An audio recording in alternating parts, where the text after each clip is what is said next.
सर्वेषां स्वस्तिर्भवतु सर्वेषां स्वस्तिर्भवतु सर्वेषां शान्तिर्भवतु सर्वेषां शान्तिर्भवतु सर्वेषां पूर्णं भवतु सर्वेषां पूर्णं भवतु सर्वेषां मङ्गलं भवतु सर्वेषां मङ्गलं भवतु।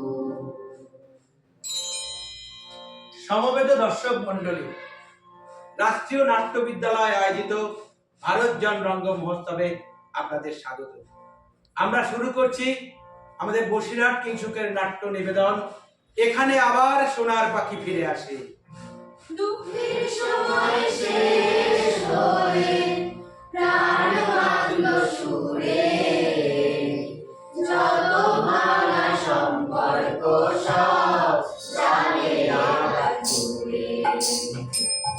পৃথিবীর স্বপ্ন আজি ফিরে পাবে প্রাণ, এই পৃথিবীর বুকে ঘুরেছে দেশ ও পুরাণ। ভরতমুনি সৃষ্টি করেছেন এই নাট্যশাস্ত্র,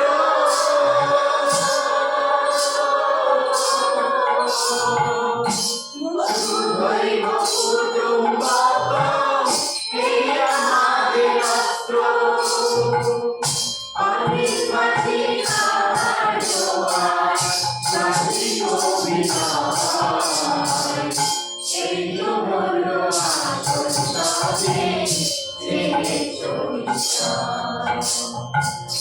নাটক নিয়ে জয় করব বিশ্বের অভিনয়, সেইভাবে ভারতের শ্রেষ্ঠ পরিচয়। ভারত চক্ষু জ্ঞান চক্ষু খুলে দাও সর্বদা,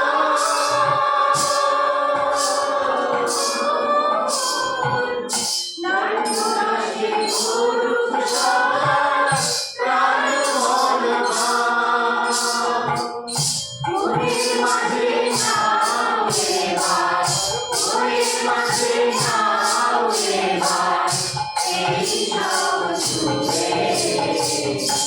ওই দেখো সোনার পাখি এলো আবার ফিরে, ওই দেখো সোনার পাখি এলো আবার ফিরে, ওই দেখো সোনার পাখি এলো আবার ফিরে।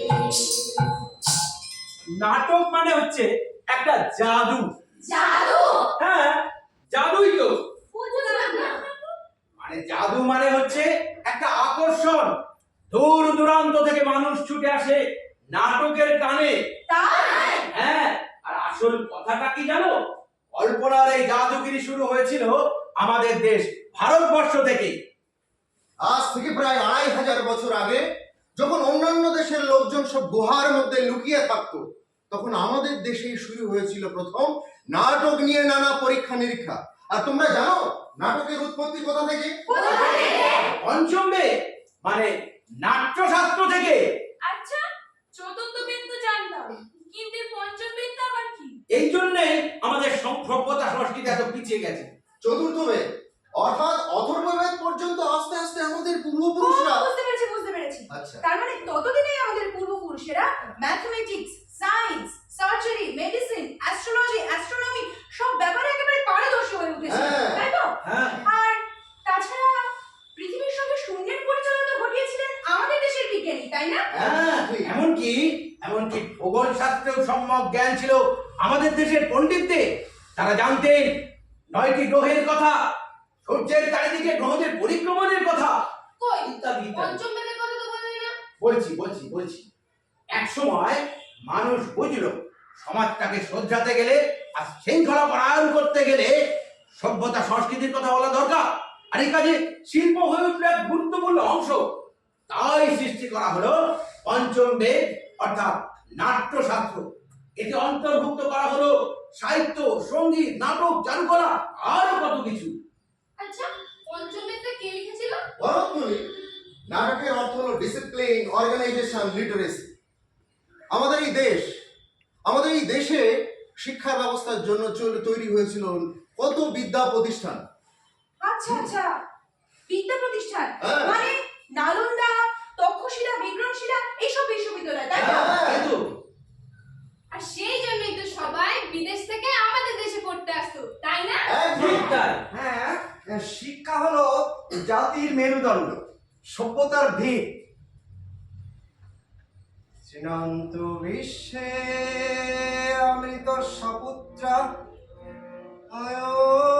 অয়োধমানি বিদ্যা নিতস্ত বেদমেতং পুরুষং নহন্তম আদিত্য বর্ণম তমস পরস্ত তমেব বিদিত্যাতি মৃত্যুর্মেতি নানা পন্থা বিদ্যতে আয়ো নয় বিদ্যা